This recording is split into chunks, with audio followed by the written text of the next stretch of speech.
All right, I'm Sally Mickley and I work at the Art Center. I'm a hand builder with clay, and I'm going to do a few techniques and show you some demonstrations of what you can do at home.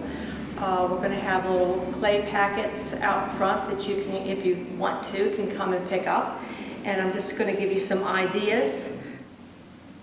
So here are some of the other pendants that I made from different cookie cutters. This is just a little, like a little flower.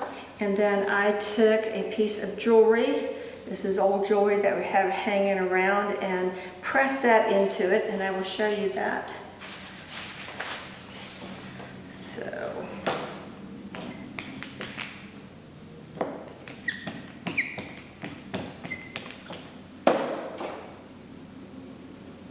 not quite good enough. So I'm going to do that. I'm going to take that off. The only thing about these little cookie cutters is getting them out of the cutter itself. You just kind of push gently with your thumb. And then I'm going to put, I will use the earring or pin or whatever this thing is and show you what I did. And you just dip that in there. Take it out and there you go. And then again you put a little, you use your little straw. Put a little hole at the top. The other thing you can do is just make a bunch of these, no hole, and use them as scatters along your table for Easter or whatever you want to do that for, or just for decorations here and there. Or you can put them in a little jar with different colors and stuff. I'll show you that. This is a heart necklace that I made, and I don't have the cookie cutter with me, but you can actually cut it out by hand. So you make your center, you kind of go up, around, and down, and then the exact same thing the other way. All right, so I just cut out a heart by hand. It's not the best heart in the world, but I kind of like this where the heart is going to one, the end of the heart is going to one side. So you can do something like that too. And if you wanted to do one like this, you just make smaller hearts and stack them on one on top of the other. And I want to show you that because I want you to end up scoring it, putting a little dash of water, and to make sure that it adheres really good so it doesn't fall off when it's being baked in the kiln or fall off when you're wearing it. So I'm going to make a smaller heart to go inside that. And in order to do that, I'm just going to roll this out a little bit, and I don't want it so chunky. So I kind of look at it and make it a little bit smaller. And again, I will make my center mark for my heart so I know when I do the rounded that I know kind of where I want to go with that to make it a little bit smaller. So you make your center, you kind of go up, around, and down, and then the exact same thing the other way. I didn't cut it out right. So that's another thing. Don't get frustrated with when you're making something. Everybody does things that maybe doesn't work out the very first time. Just try again. And a lot of times the goofs that you make turn out better than some of the things you're trying. So don't get frustrated with it. Enjoy what you're doing. It's going to be a whimsical heart. So I'm going to put that one right on top of the old one, or the other one, the bigger one. So what I'm going to do, you want to take something to scratch the center of it.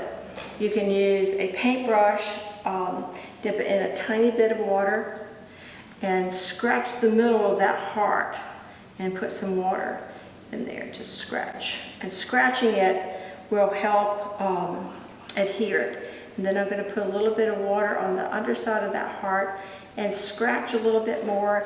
And if you have a fork, you can take a fork and kind of score it. And scoring it will also help make it adhere to one another. So I'll put it right there, and I'm going to squish it down with my finger a little bit. It's not a very good heart at all.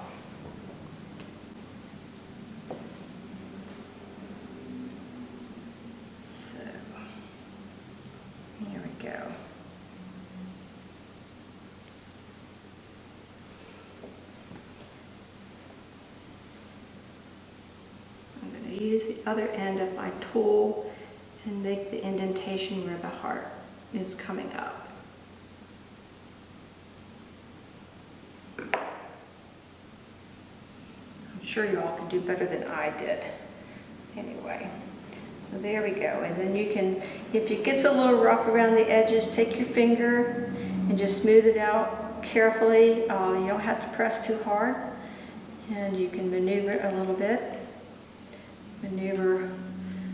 Now, I have a choice to make. I can either put my hole in the center, or I can come over here to one of the heart sides and put it there so it hangs like that. And I kind of like that. So, particularly since this is flowing this way, I think I'll put my hole right here. So if I make it a pendant, it will kind of look sideways.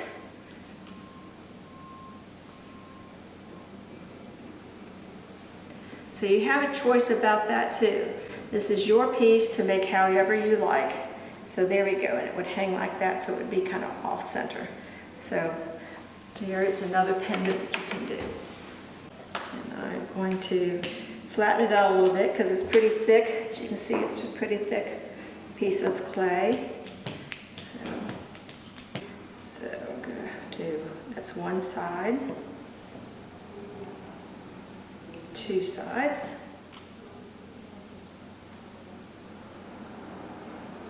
You can cut it out. This is going to be a 5-sided one, which is fine.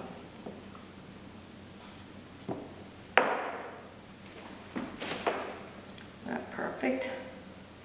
This is a 5-sided, so this is more of a star. Okay.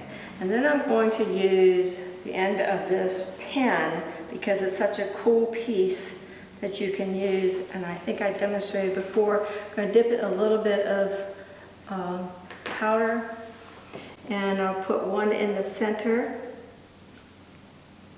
Then I'm going to go all around. And if you cross over on it, don't worry about it. It's just still going to be pretty cool. There we go. And there you go, right there. So that's pretty neat.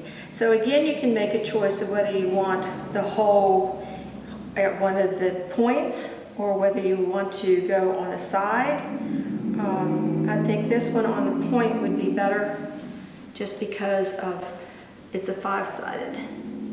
And I like the small straw for this rather than the large straw that would make too big a hole.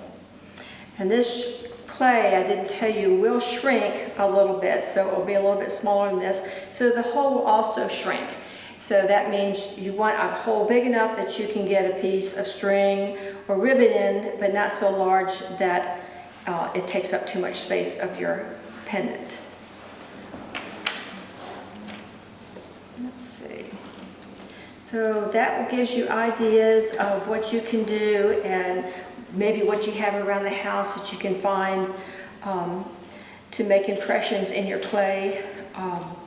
Shells, cookie cutters, old jewelry pieces. You can go out in the yard and look at things and say, oh, this would be kind of cool to put in my clay, and I could do something with it, make a hanging or a little bowl or a little wall pocket.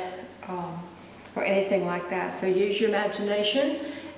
You can pick up your clay here at the Orange Art Center, and if you want it fired, there will be a small charge and we can fire it for you and you can pick it up at a later date. It has to dry first, so it'll be a couple weeks in between.